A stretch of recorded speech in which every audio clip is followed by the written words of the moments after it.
Hello, I'm Anthony. Welcome back to the Arturia Synthx tutorial series. In the past episode, we had a look at how to make sound with the oscillators. In today's episode, we're going to take our first look at what we can do to shape that sound to make it more interesting with the use of filters, envelopes, and low-frequency oscillators. As always, a huge thanks to my patrons and channel members whose support helps me to carry on making these videos. Check out the links below if you enjoy this series and you'd like to help too. Okay, let's dive straight into it. We're going to have a look at the multimode filter first. What we mean by the term multimode filter is that it's capable of performing multiple different types of jobs. It can operate as a low-pass filter, a high-pass filter, or a band-pass filter. We'll have a look at each of those in turn, but by default, its standard behavior is to operate as a 24 decibels per octave resonant low-pass filter. Lots of fancy terms there, but let's hear it in action first, then we'll deconstruct exactly what's going on. So I've got my standard default sawtooth sound here. Here's my simple sawtooth. As I pull the frequency down, you're going to see all of the upper frequencies in the spectrum analyzer disappear. Until eventually, we end up with something quite closely approximating a sine wave, because we're left with only the fundamental and a very small number of harmonics on top. As a result, you'll hear that the filter also gets quieter because so many of those other harmonics have been thrown away. Let's bring it back up again now. And I'll introduce the second control, which is resonance. Resonance introduces a peak, a little bit like a mountain, at the cutoff frequency. So the frequency control determines the center point around which this spike is going to occur, and the resonance control determines the height of that spike. So here's our cutoff frequency at about 1 kilohertz. And here is the resonance spike just starting to appear. And if I hover over it, you can see that it's at about 1 kilohertz. From that cutoff point, higher frequencies are attenuated at the rate of 24 decibels per octave in LP1 mode. This means at 2 kHz we're going to have thrown away 24 decibels of sound. LP2, however, is a 12 decibels per octave filter, which means it's throwing away less frequencies. If I toggle between them, you can see that this slope gets shallower because more of those harmonics are surviving the cutoff. 12 decibels per octave filters are gentler and smoother than the more aggressive 24 dB filters. But one isn't better than the other. They just generate different sounds.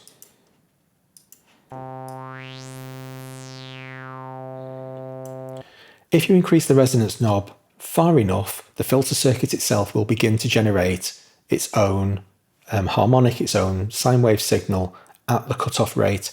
That means that this self-oscillating filter is going to be pretty dissonant with respect to the keys that you're playing, and it can be quite an unpleasant sound, so be careful with the resonance control. Let's have a listen to it. And there it is.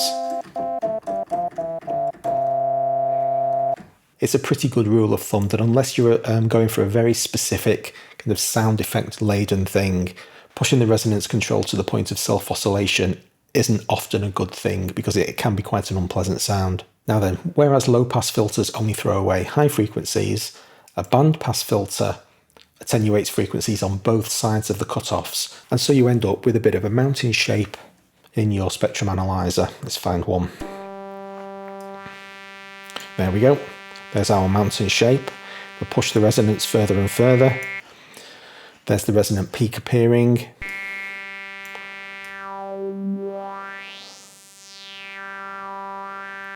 We have different attenuation rates for the bandpass filters, 12 decibels and 6 decibels respectively. You'll also notice that the filter cutoff point between the bandpass 1 and 2 options changes. Here's BP1 at about 1500. There it is, or 1681. But at BP2, the cutoff frequency is much lower. I'm not altogether sure why that is. This BP2 seems to be a false signal. I'm sure that's how the original Synthx was designed. And finally, high-pass filter throws away low frequencies. This is going to give you a very thin nasal sound. And the frequency control for high-pass filters operates inversely to other filter types. So with the frequency set to 0, it's having no effect.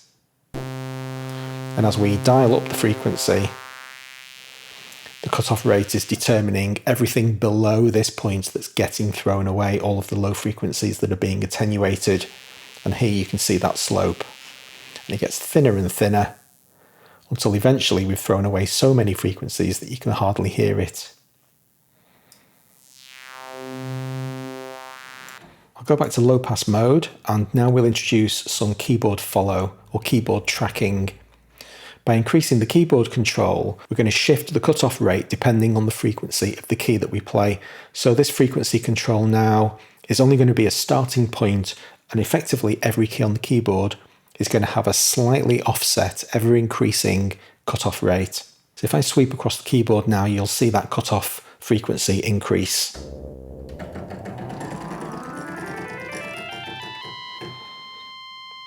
Keyboard tracking is an option that I very often increase. It helps to make your filter sound more natural because you're generating some sort of mathematical relationship between the key that you play and the cutoff frequency. To my ears, it very often ends up sounding better that way than maintaining a static cutoff. Filters are generally, however, far more interesting if you make them dynamic over time. And one of the easiest ways to do that is with a filter envelope. When we increase the envelope knob, we're going to introduce all of these controls to the right in the filter envelope section. I'll give you a quick demo first and then we'll come back and figure out what's going on. So I'll increase the envelope.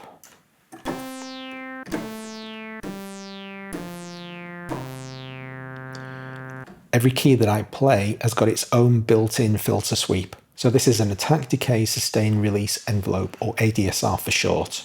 And the most common kind of filter envelope that you'll see is one with no attack but decay. You can see that we have a 1 second decay here. It's a little bit counterintuitive how envelopes work, but the best way to think about it is that if you have no filter envelope at all, the filter is doing its job. Whatever the frequency cutoff is, whatever your other controls are set to, that's what you're going to hear. For whatever amount of time this envelope is doing some work on the circuit, the filter cutoff's being affected on top of your default settings.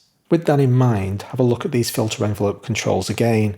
Our sustain level, which is where we're going to end up after the envelope has done its work, is at 0. In other words, it's as if there's no filter envelope there at all. But in the meantime, we have these two intermediate stages. An attack gets us up to our maximum amount of change, a maximum amount of effect that the envelope can possibly have. And the decay gets from that maximum point back down to the sustain level. And because our sustain level is at 0, we end up back where we started. So let's introduce the other side of that filter envelope. I'm going to introduce an attack as well. So we're going to have a 1 second attack and a 1 second decay, and we're going to end up back at 0. Here we go. Up and down. And we finish off where we would have done had there been no envelope at all. If I perform exactly the same experiment, holding a key down and leaving it for a few seconds, and then have a sustain level anywhere other than 0, there's the filter envelope still active. So this sustain level is what's happening while I've got that key held down. This is our shelf that we come to rest at after the envelope's been through its attack and decay phases. This is why filter envelopes very commonly have a sustain 0 level, because you do some work and then you get out the way. And while the key is held down, the filter envelope basically gets out of the way and just leaves the natural filter to do whatever it's going to do. Now we've got much more to look at with the filter, but just for the moment, while we've been talking about envelopes, I'm going to set my filter envelope to 0, but we'll have a quick look at the amplitude envelope, because the controls are identical, but this time the amplitude envelope is controlling the volume or loudness of the synthesizer.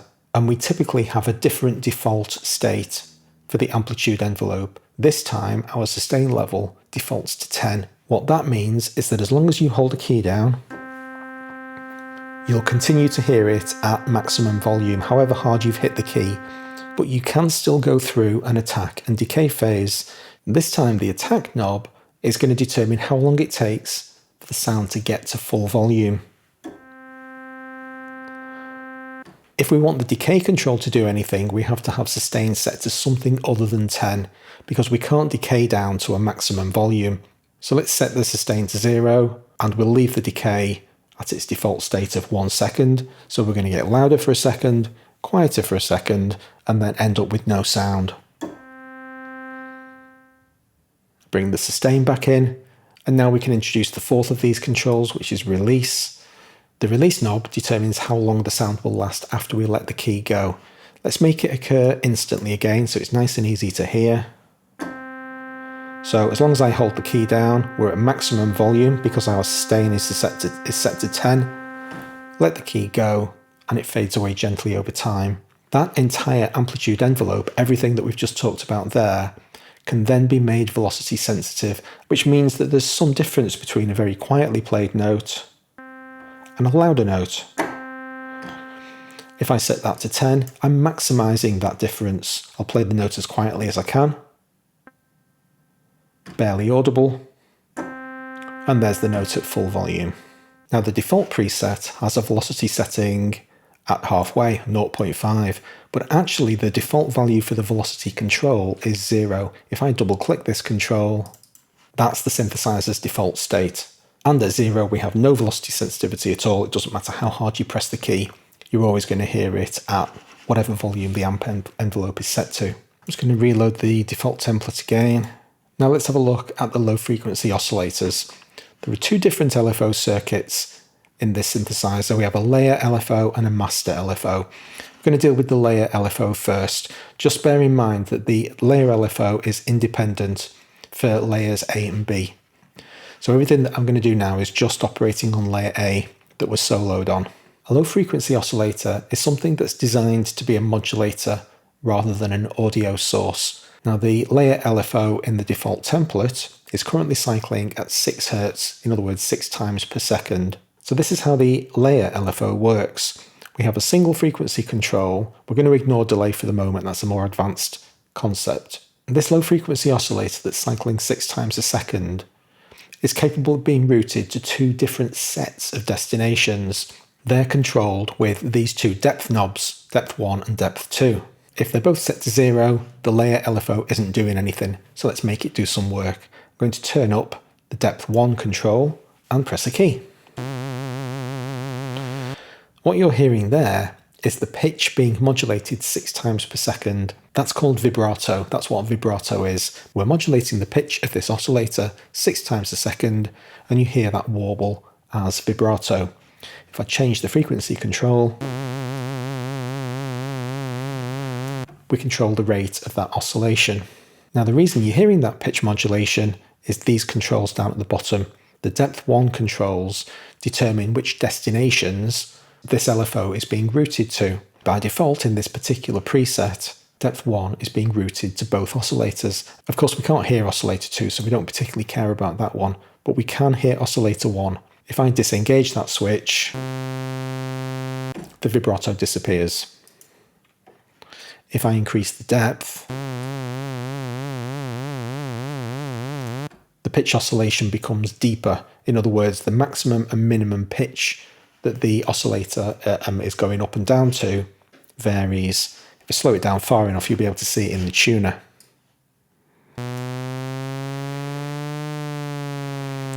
So we got up to about D there. And now we're not getting past C sharp. Generally speaking, a nice vibrato has a very low depth and a frequency maybe 3 or 4 Hz, something like that.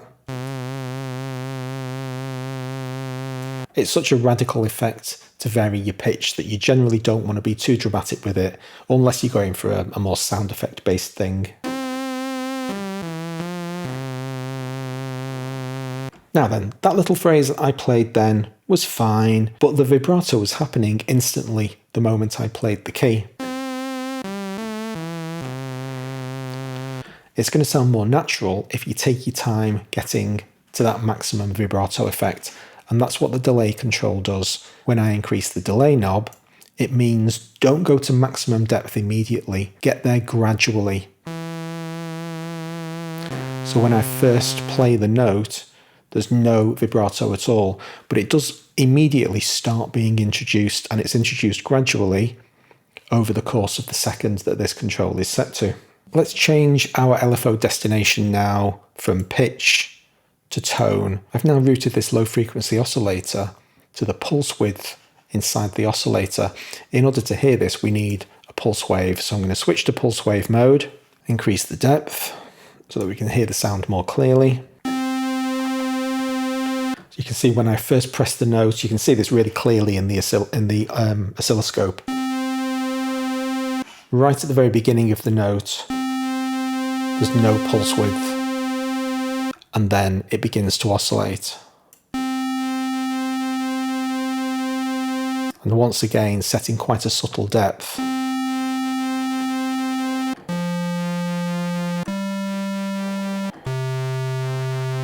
Allows the modulator to just be a little bit more gentle in what it's doing. So depth 1 is all about routing to the oscillators to either change its pitch or its pulse width. Let's turn that down, and now we'll introduce depth 2. These are modulation destinations. By default, this preset is set to the filter cutoff. So when this filter switch is enabled, we're going to modulate the cutoff rate of the filter. Let's dial up a more interesting frequency sound. I'll set both frequency and resonance to 12 o'clock. So you can hear that delay being introduced. We're not hearing the filter sweep in full effect immediately. It's been introduced gradually over a couple of seconds.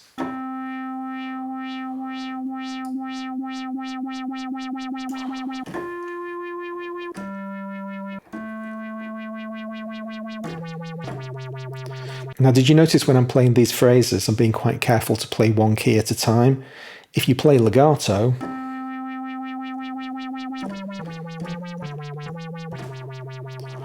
then the delay doesn't re-trigger. So this layer LFO is basically looking for a keyboard with none of the keys being pressed. And then the first time you press any key, that's when the LFO delay kicks in. And from that point onwards,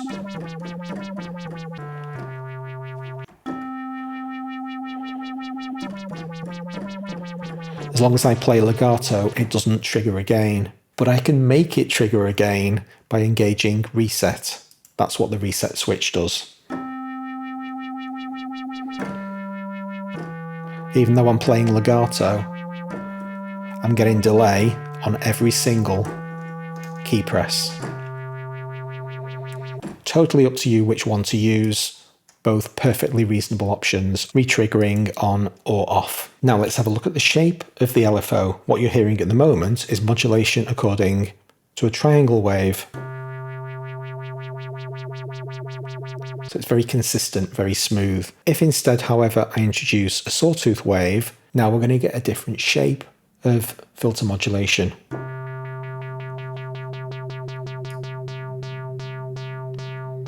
If I make the spike go the other way,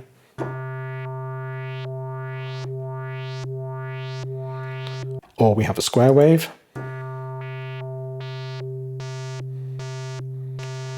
or completely random. Random sounds great with a fast frequency.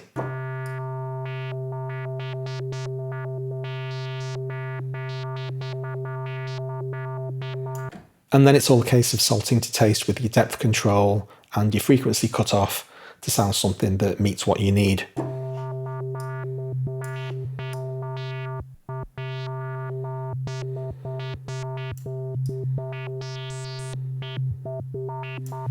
Now, instead of routing depth 2 to the filter, let's route it to the pan instead. And if you're listening to it in stereo, you're hearing that ping pong all over the place. It's going to be more difficult to spot amplitude modulation at this speed. Amplitude modulation generally works better at slightly slower speeds than this. In fact, I'll head back to triangle mode. I'll bring it back down to about 4 Hertz.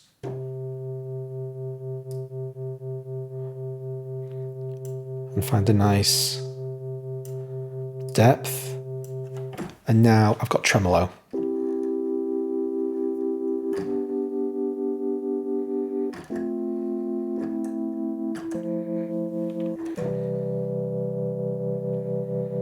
And again, with this delay control set, it's really important to decide whether or not we want every key press to re-trigger the tremolo, in which case even when I play sustained chords, I'm still getting that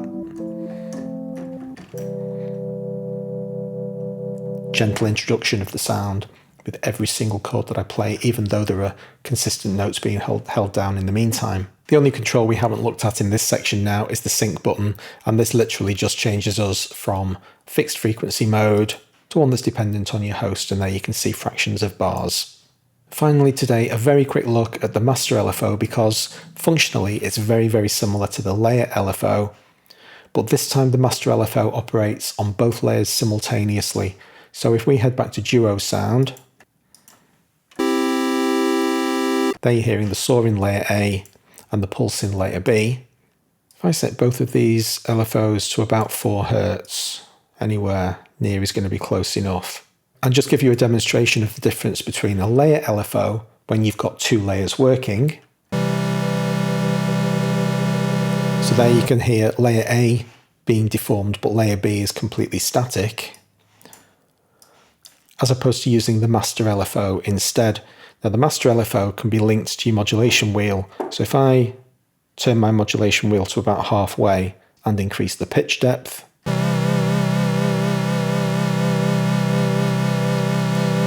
now you can hear the pitch of both of those layers being modulated simultaneously. So if you want an effect that's going to operate on the entire sound, you use your master LFO. If you want to split those 2 layers and have them treated differently, you use the layer LFO. But other than that, as you can see, the controls themselves, the routings, are very similar. It's just the method of operation between the layer and the master LFOs is very slightly different. And I think that'll do us for today. Hope you enjoyed the episode. Please hit like if you did. I'll see you next time. Thanks very much.